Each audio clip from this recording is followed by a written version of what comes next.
I'm Paula Sutton, and I'm co-founder and board member at large of the Indianapolis chapter of Hearing Loss Association of America. Our speaker today is Dr. Ray Furner. We'll call him Ray.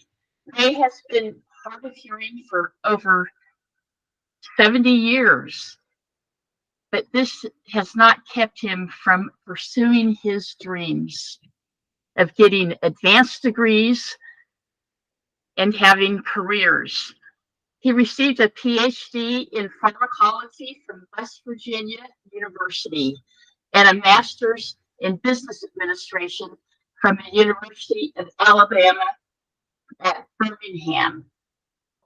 He was awarded a Humboldt Fellowship for research at the University of Tübingen in Germany, as well as a research associateship from the National Academy of Sciences to work with NASA on the space program in California. He then became a senior pharmacologist at Sutton Research Institute in Birmingham, Alabama, and then went on to become the associate director of the mass spectrometry laboratory at the University of Alabama at Birmingham. His research interests were in the preclinical development of anti-cancer drugs and in the creation of automated methods to study metabolic disorders in both animals and in humans. They switched gears in 2005 when he became an employee of HLAA Indiana, advocating for the use of captioned telephones and that will benefit people with hearing loss. More recently, he expanded his outreach to those who have speech challenges. He has served 2 terms on the Board of Governors for the Indiana School for the Deaf and 3 terms as a trustee for Indiana Lions Speech and Hearing.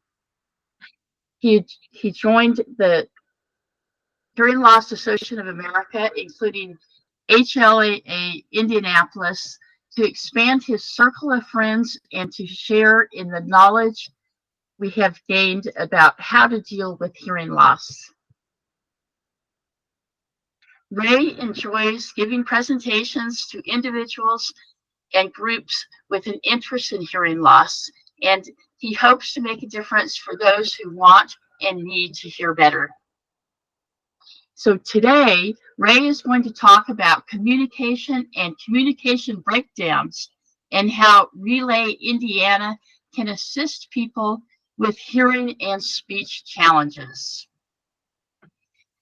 And this is done by offering free caption phones and text-to-speech tablets to those who qualify. Ray has traveled the state of Indiana for nearly 20 years, educating people and bringing these assistive devices to those who can benefit. The title of his talk is Communication for Those Who Cannot Hear and Those Who Cannot Speak. Please welcome Dr. Ray Furner.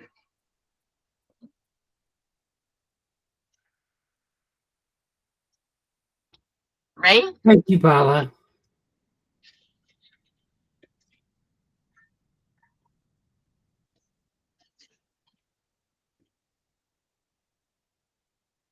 Go ahead, Ray.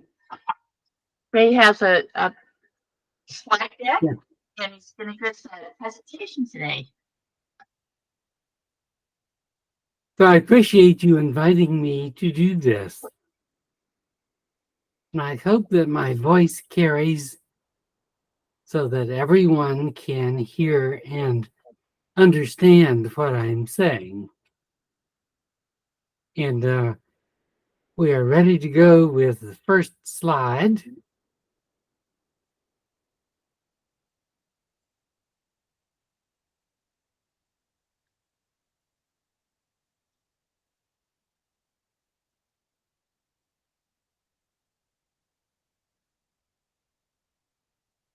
So not only do we get a first slide, this tells you who I am with. Next slide. It's with Relay Indiana. And the name is Raymond Furner. But I tell you true, no one but my mom ever called me Raymond. And if she used my second name, I was in deep trouble. Next slide. Relay Indiana is a non-profit organization chartered in 1991. And that was specifically to help the telephone companies in Indiana to cope with the new law, the Americans with Disabilities Act. So they charged Relay Indiana with doing that. And since that time, we have survived on a small surcharge provided from each telephone line in the state. Next slide, please.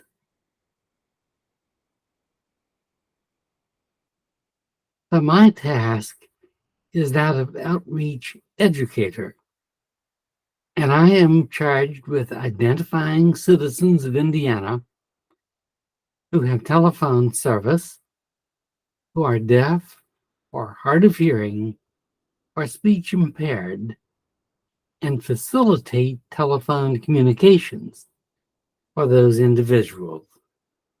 Next slide, please. I've been, as Paula suggested, on the board of directors for the School for the Deaf, the Brownsburg Lions Club. I'm a trustee for Indiana Lions Speech and Hearing, member of HLAA. Also known facts, I have bad knees, weak heart, failing eyesight, and naturally I'm hard of hearing. Next slide, please. My hearing loss is indeterminate in the past. But for those of you who are old enough to remember blue report cards, I was in elementary school at that time.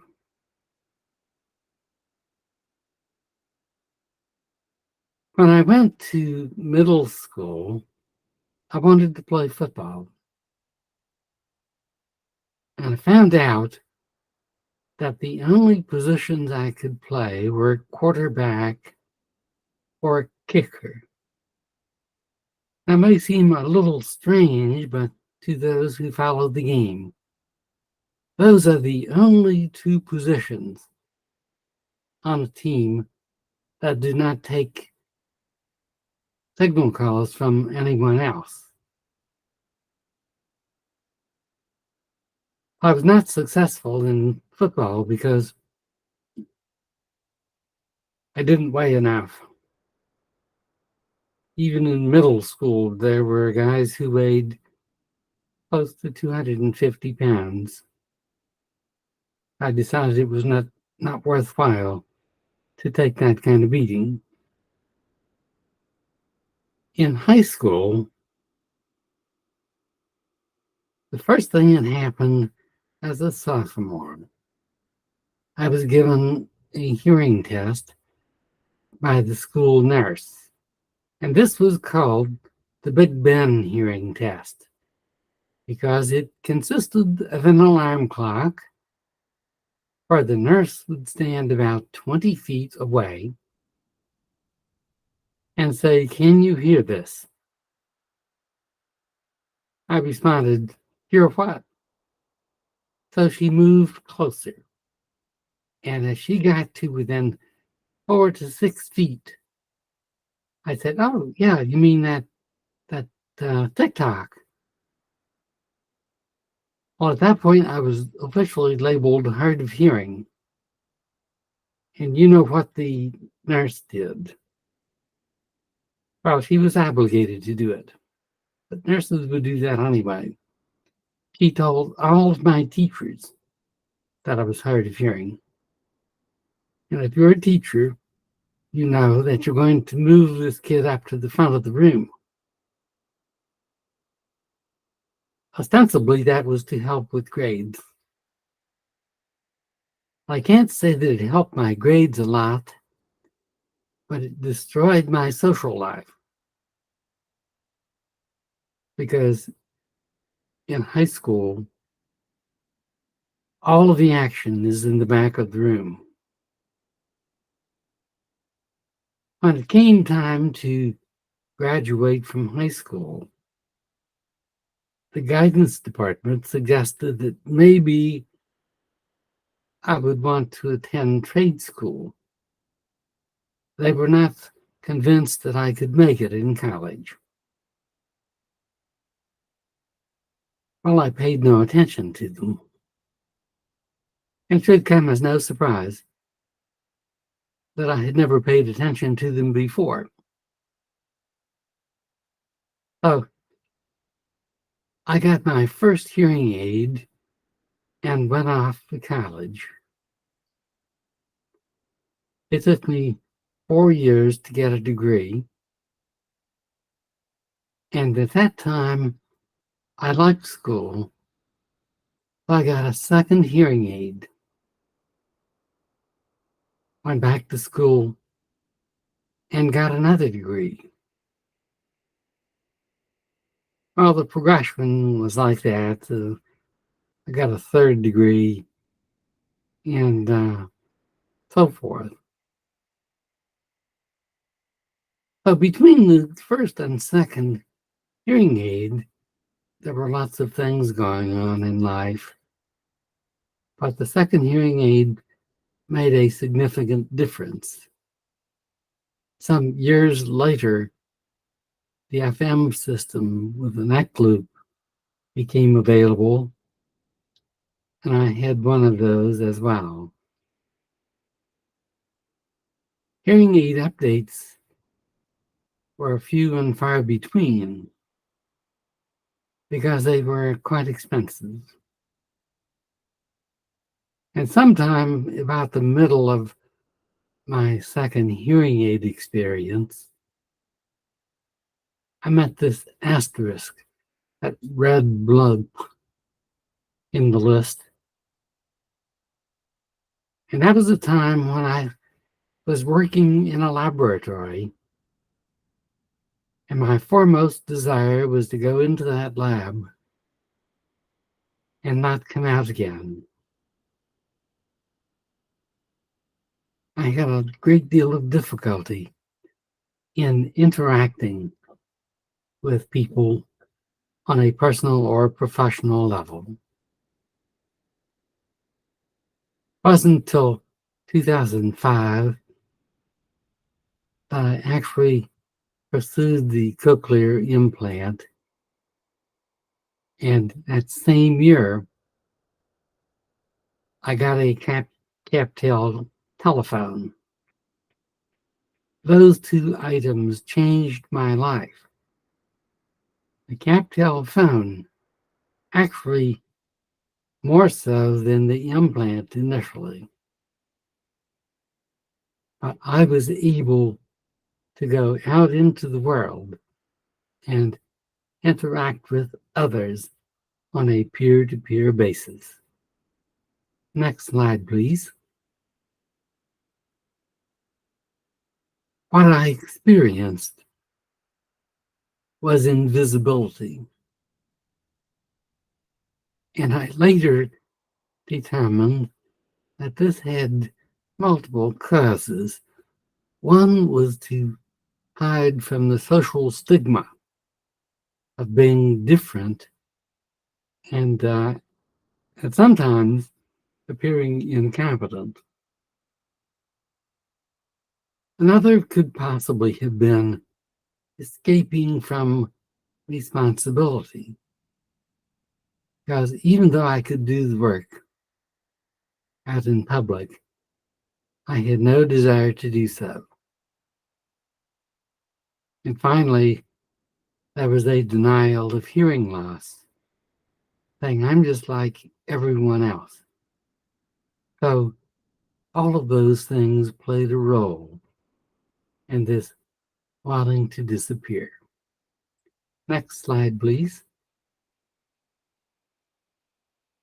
So invisibility is a symptom of other things that are going on. Hearing loss may be the problem, not necessarily the only problem. But in my mind, communication is at least a possible cure for this. Next slide, please. Now, I was not alone because hearing loss is a serious problem for many people. In the United States, approximately 40 million people are hard of hearing. Common causes are increased age and increased exposure to noise. My hearing loss initiated when I was preteen and just continued downhill from there, except for a few shotguns and rifles. I never was exposed to loud noise. Next slide, please. So we're due for just a couple of definitions. Speech is the attempt to transfer information using sound. Hearing is knowing that a sound has been made. The first two must work together if we are to have communication, which is understanding the meanings of sounds that are made. Next slide, please. I eventually discovered that there were 5 stages of hearing loss. And basically, I went through them in a rather slow fashion. Denial lasted for many years, in which I tried to be just like everybody else. I can do anything anyone else can do. And it didn't work. And the more I denied, the more people seemed to avoid me. And I became angry. Angry because I couldn't understand them. And angry because they couldn't make me understand. I thought I would do just about anything to escape that. So the anger had no import except to drive people away. And then I tried bargaining, even praying a little bit, because it was so severe. And if you get no relief from a condition, from your friends that are rapidly leaving, or from praying, the next step is depression. And I was feeling a touch of that as well. Since those days, I have learned that the only way to deal with this hearing loss is acceptance. Now, accepting something doesn't necessarily mean that it will get better or go away. But if you accept a condition and use all of those things at your disposal to make it better. For that, I believe that you will be a better person. I know that happened to me, and in reality, becoming a better person helped me to regain friends because it's attitude that is really important in friendship. Next slide, please. Now, over 20 years, I have seen lots of people with hearing loss. I'm going to give you a CapTel situation. And the gender of this person really doesn't matter. But let's say they're 65 years old and up, have a smart TV. They may have a computer or internet. It depends upon how they interact with electronics. They have standard telephone service. So what is to recommend at this point? Well, there are two things in the CapTel arsenal. One is the CapTel 840, which can be made to work. It requires a single analog phone line, and it will work with either one or two lines. Second line is expensive. So we use what's called a voice over internet protocol. And that way you can get both voice and captioning over this single analog line. A better solution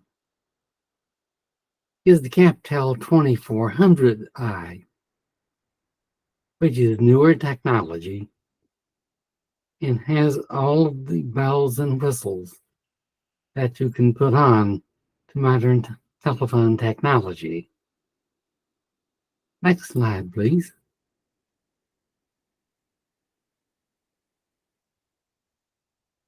For example, it has a high-intensity ringer, which is an add-on for the phone if needed. It means even if you are practically deaf, you should be able to hear that. If you have a hearing aid, it is much easier. It has scalable font, so that the letters you see for captioning can be made anywhere from about 1/4 of an inch tall to about 5/8 of an inch tall, which is quite an upscale. It has an answering machine, and one of the things I like best is that the captioning for messages on the answering machine can be made possible because the messages are stored. And that was one of the problems that I always had. I had some of the older technology. Answering machines were adequate to capture the message, but they did not help me to understand what the message was saying. So this message can be played back numerous times until you get it. And you can also read what that is saying. You have remote access to messages. So if you're going to be out of town, you can call back and talk to your answering machine. Something that is also helpful is that when a hard of hearing person sets up the system to do so, captioning is automatic. You never have to press a button for incoming or outgoing calls. It just works that way. Next slide, please. This is what the CapTel phone looks like. And it's shown with a standard handset. But on the other side are ports for a headset that may be utilized so that you can do hands-free talking, attend to your notes, and things like that. Next slide, please. This is an application blank for obtaining a CapTel phone. Now, if you live in Indiana, have your own telephone landline, and you make less than $74,000 a year, you can get this phone for free. And the application blank is a way of doing that. At the top, it's basically a mailing label where we need your name and address, phone number, etc. We would like to know where you learned about this telephone, so that helps the phone to be shipped directly to your address. You need to include some proof of income for last year. If you make less than $74,000 a year, the phone is free. If you make too much money, we have a secondary application that is available, where the phone will cost you less than $100. Both are completely doable. Now, what equipment do you need? And the likelihood is that you should select the 2400i because it is the newest technology, and get the advanced ringer system. So you read the rest of the application, try to understand it, and sign it at the bottom. The mailing address is for INTRAC, which is the Indiana Telephone Relay Access Corporation. He sends it there, and it takes about 2 weeks for processing. Next slide, please.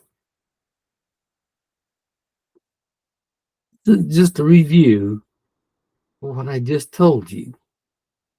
You live in Indiana, have a hearing problem, a landline, make less than $74,000 a year.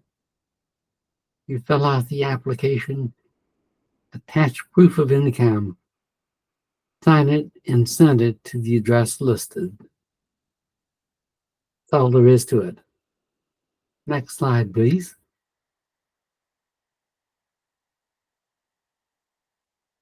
I want you to think about how you've been hearing and what you've been understanding.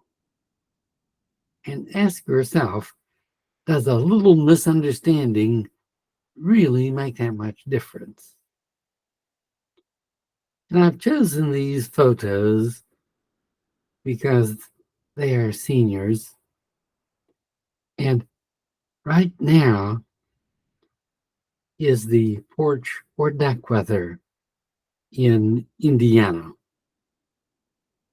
But what I want you to imagine are these two folks sitting in a swing and swinging back and forth. They've been married many years, so they don't talk very much. They don't have to. They understand each other.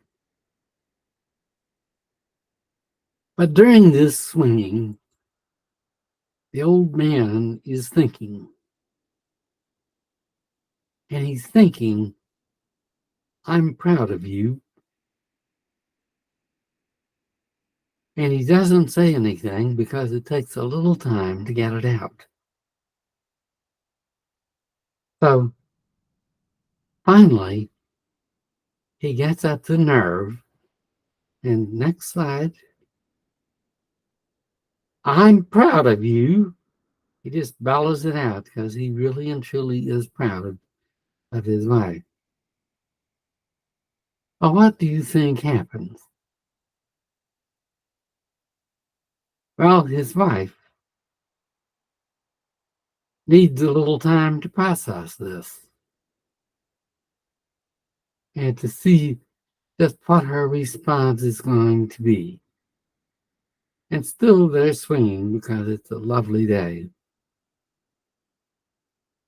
Finally, she comes to a conclusion. And next slide, please. I'm tired of you too. And if you don't think that happens, you just haven't been with someone for that many years. Next slide, please. Now, hearing is only a part of the communication equation. Speaking is the second component of that communication. And for many years, HLAA Indiana and I too simply ignored that because we didn't understand the nature and the scope of loss of speaking. That happens with autistic people, and it happens quite frequently with those who have Parkinsonism. Next slide, please. Now, this is a screen photo from a Samsung tablet. It could be from an iPad tablet just as well. And it displays one screen of titles for phrases and words that are stored in the tablet. So you know that most conversations can be carried on with yes or no responses to proper questions. But those questions have to be made in context. It turns out that there are hundreds of these words and phrases that are listed on different screens. And if you look to the right, what you will see are several different categories, such as the common phrases, which is what we're looking at now, food and drink, other phrases, activities, feelings. Now, each of these may be augmented by typing in special responses in the box shown at the top. Now, this is something that is best shown in motion because there are several different actions that need to occur. And the first action that we would want to do is to select the proper phrase. So you see, my name is Ray. I am using this tablet to demonstrate text to speech. That is also shown in the box at the top. Now, the way to use this, the first thing is to bring up that top box, which is the second box from the left. The first line, if you touch that button, the top box comes up. And then the next is to touch the speaker button, which is located in the far right top corner. And this is an example. My name is Ray, and I am using this tablet to demonstrate text-to-speech. This may be useful to persons who cannot speak for themselves. So beyond that, you can change the way the voice sounds. You can make it louder. And as you can see, the voice is captioned. And it will work over a telephone line. So you could actually use this if you were afflicted with Parkinsonism. You could use this device to do speaking over the telephone to someone who is quite distant. Next slide, please. Getting the tablet, which would be either a Samsung or an iPad, is very similar to getting a captions telephone. For those with household income less than $74,000 per year, the tablet is free. They fill out a form, include proof of income, sign it, send it to the address at the bottom. Now, for all of these forms and for information that you may send to Relay Indiana or to Intrac, I urge you to obliterate your social security numbers.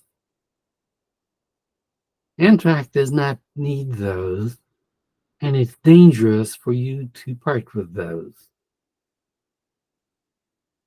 The next slide, please. This is a copy of application for the tablet. And the process is a little different than for the telephone, because when this application is received at Relay Indiana, the director will contact you with further questions to assess the need that you have and to assure that you really do have this condition. Next slide, please.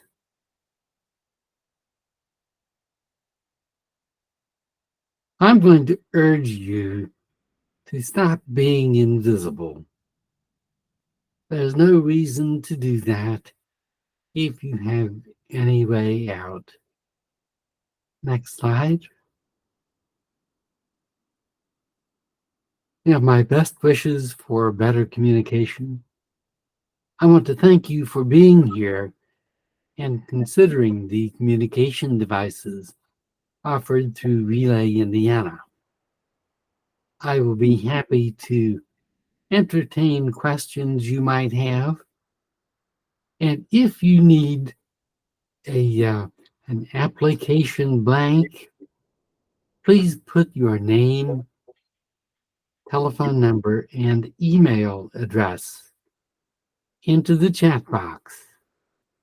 And I am assured that the moderator will see that I get it. Thank you so much. Have a great day. Thank you, Ray.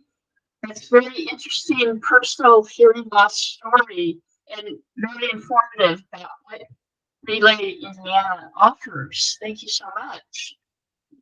Do we have any questions or comments that people want to share? And, Teresa's going to be reading information from the chat box. Thank you, Paula. Can you all hear me okay? Okay. Coming through. Okay, great. I do have a couple of comments.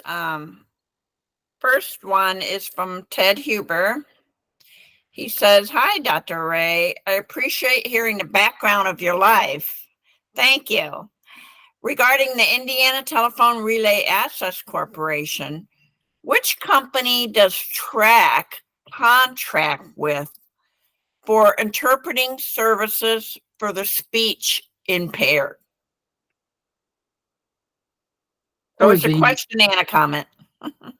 For the interpreting phase of that, the contract is generally with individuals that have achieved a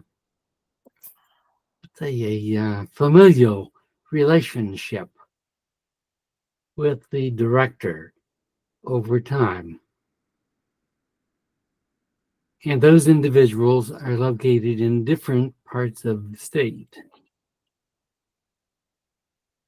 For example, if I were to go to speak with a deaf group in Vevey, Indiana, for some of you who may not know about Vevey, it's located on the Ohio River, probably 50 miles west of Cincinnati, and just to the east of Jeffersonville and across the river from Louisville. So the interpretive services are free to those who qualify for them, and I have used them sometimes primarily in meetings.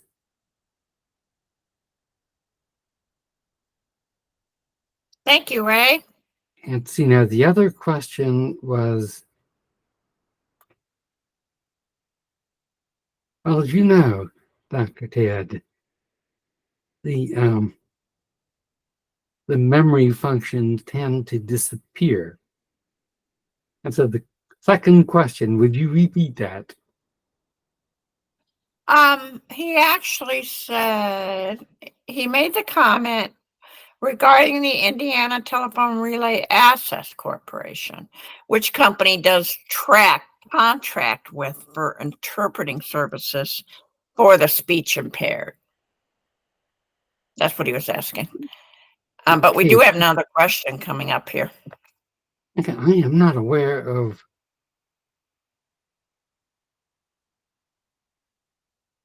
services for the speech impaired, except for the tablet. That there are some speech pathology services that are available. But I confess that I do not know exactly how they work or how they might be contracted for. Thank you.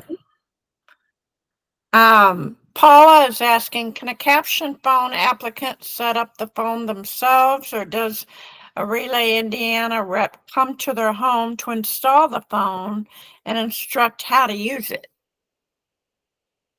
Okay, the setup of the phone is really pretty simple if you have all of the components in place.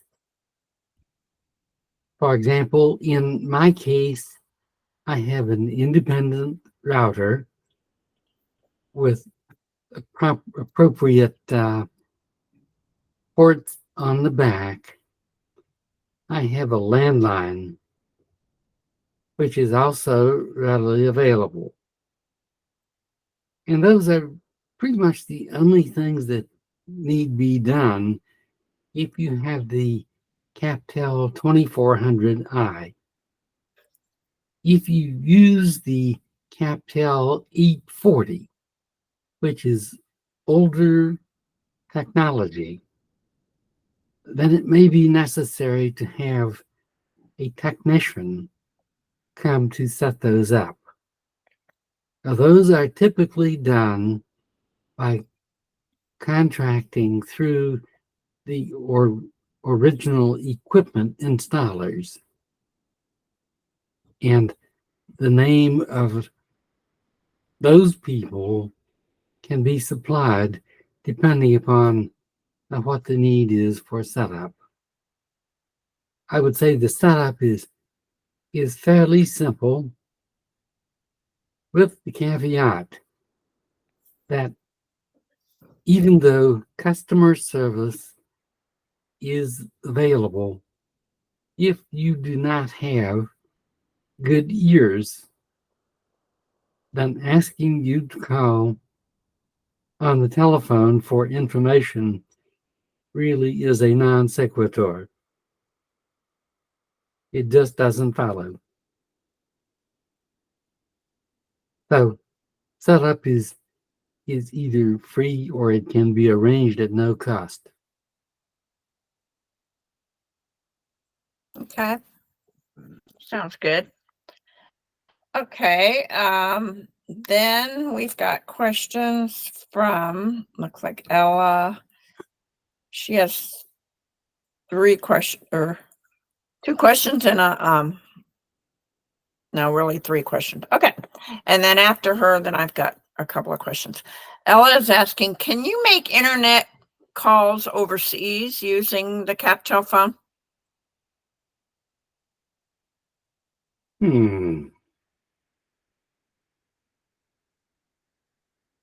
I think that is possible because the captioning occurs locally.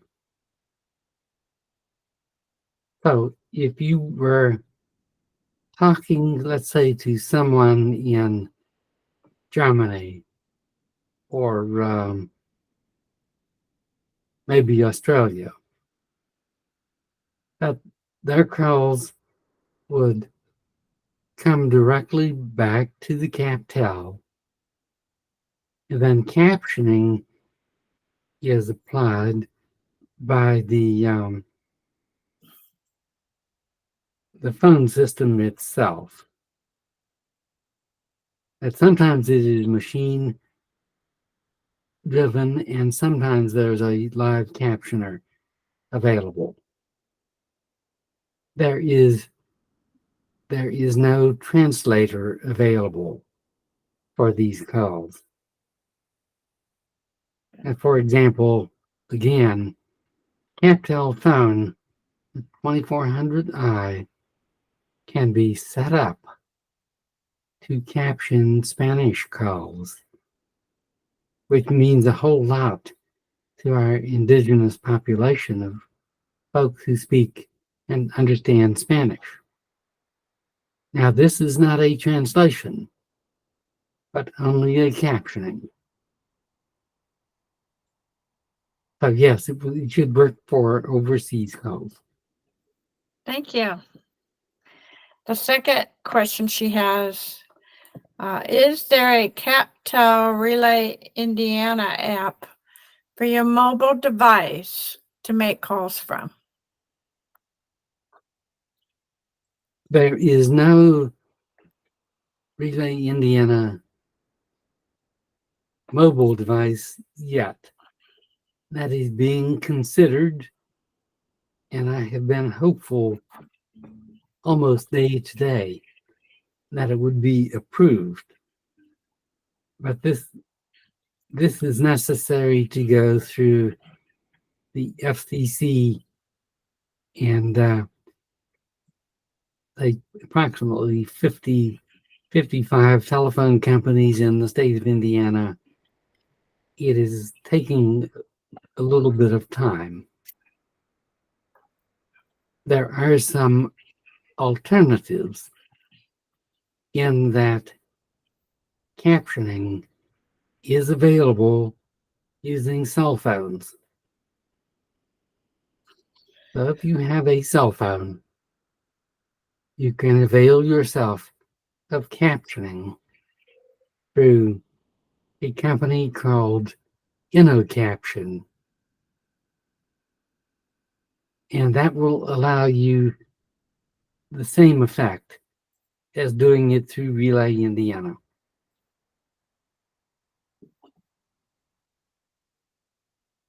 Thank you. Can you explain the call 711 feature offered? The 711 that's offered. Can you explain that feature? I cannot do that at the moment. I've had Okay. a mental block. Not that. It's the information is on your Relay Indiana website. I thought it was quite interesting. I just wanted you to expand on it. Will you give me just a moment, Okay. and I will come back with an answer for that. Okay? Hang on. It's just, is that 711? It says Oh, that's is that the the one? can I read this out? It says a service Yeah, of I Indiana. think I know what it is. Uh-huh. It's a service of Indiana Telephone Relay Access Corporation. It's a free service that provides full telecommunication access to people who are deaf, hard of hearing, and speech impaired. And I think there's an operator, a specially trained relay operator on the other line. Okay. If you just dial 711, but I wasn't sure. Can you just dial 711 from any normal phone to get the operator, or do you have to have a Captel phone to call 711 and get the operator? Okay. That made me think of something. It's like, it's the relay service is what it is. It's the relay Right. service feature. And I actually have relay on my Sprint. I have on my mobile phone. I can actually do relay if I wanted to. I actually have a relay number. But it's through Sprint mobile. Okay. So So it seems that but Relay yeah. Indiana also offer it. So Yeah. Yeah, so we'll see what he says. Hmm. That's interesting. It's good to know because if you can't speak, you've got the option of the relay. So Okay, I'm back in business. The 711 is related to the TTY services. And not everyone is familiar with those now. And TTY is on the verge of disappearing. There are a few systems left in Indiana. And the way that works is that, let's say, for example, it's not just an example, but it's true that I am hard of hearing. If I were a TTY user, I would have basically a teleterminal that's dedicated to the TTY. Okay, so I would type in a message which would be read by an operator. The operator would voice over what I had typed to the person on the end of the call. So we have to have a connection in this case, and the mechanics of that may vary slightly from one location to another. Some of the professional and financial institutions have people who remember using that system. The person on the other end of my call would respond in voice, which the operator would hear, and type into a terminal, which would be read by me. Now, I used one of those systems probably about 1987 or 86, thereabout. And I can tell you that it is like molasses, or it was at that time. During the time that I used the device, I worked on campus and needed to communicate with someone on the other side of the campus. By the time I finished the call, it was apparent that I could have walked over there and back more quickly than getting the phone call through. If you're computer savvy, you know that 8-bit technology was not very speedy.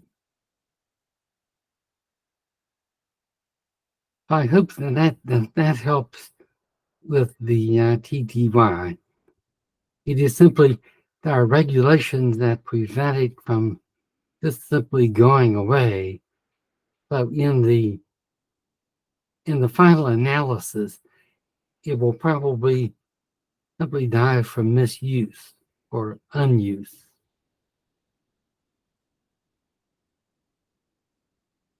Thank you, Ray. We're almost running out of time. I just have a quick question. What year did Relay Indiana begin? It was 1991. 1991. Okay. And then when did the tablets come out? When was that? Was that more recent? That is much more recent. I will say within the last 3 to 5 years. Okay. But this And was a technology that was initially picked up by Easter Seals Crossroads, oh yeah. Mhm. and it is still gaining lots of interest from teachers and parents of autistic children. So whenever we offer something that is not for seniors, gray hairs like myself, then there's a lot more potential for future payback. All of these devices are expected to yield a dividend because it makes the individual less dependent upon state resources or insurance resources or even a drain on family resources. They're much more cost effective to have machines do it for you than to have a person sit there like an interpreter who is very good and effective, but also quite expensive.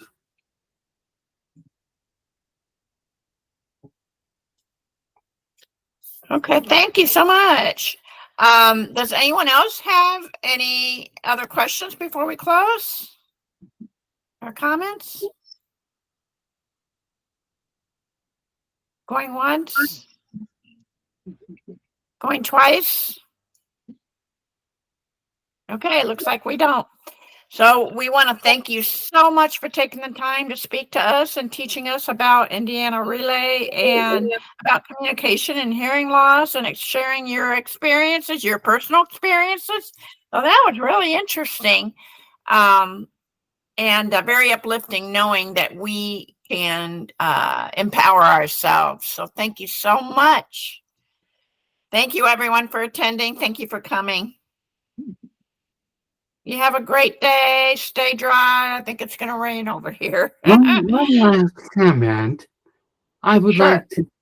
like to thank Paula and Ella for taking time and having patience with me in getting this show on the road. It seems like I was all fingers and no rain in time to set it up. So thank you so much. And thanks to the Hearing Loss Association group, because it is really and truly one of the best sharing support groups that I have ever come across. Thank you, Ray. Have a We great week. feel the same way. Thank you. You too. Thank you, everyone. Thank you, everybody, for attending. Thank you, Ray. Thank you, Teresa and Ella.